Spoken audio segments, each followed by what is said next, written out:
23:19 in Tamil it states, இதோ நான் புதிய காரியத்தை செய்கிறேன், இப்பொழுதே அது தோன்றும், நீங்கள் அதை அறியீர்களா? உங்களுக்கு அது தெரியலையா அப்படின்னு கேட்கிறாங்க. நான் வனாந்திரத்திலே வழியையும் அவாந்திர வழியிலே ஆறுகளையும் உண்டாக்குவேன்.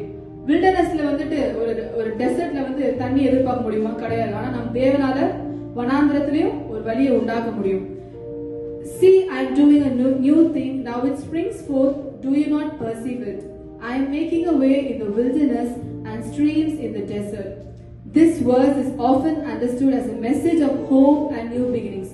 நம்ம லைஃப்ல வந்து ஆண்டவரே முடிந்து எல்லாமே முடிஞ்சிருச்சு ஆண்டவரே நினைக்கலாம். But our Lord can bring a new hope, a new beginning, promising that God will provide a way and solutions even in the most difficult situations. சுகம் இல்லாம இருப்பீங்க, இந்த என்ன என்னோட வாழ்க்கை இப்படி இருக்கு, பினான்சியலா இவ்வளவு ஸ்ட்ரகிள் ஆகுறேன்னு இருப்பீங்க. ஆனா நம்மளோட தேவன் அதுல இருக்கும் போது ஆண்டவரால கண்டிப்பா ஒரு புது வழி அதுல உருவாக்கி தர முடியும்.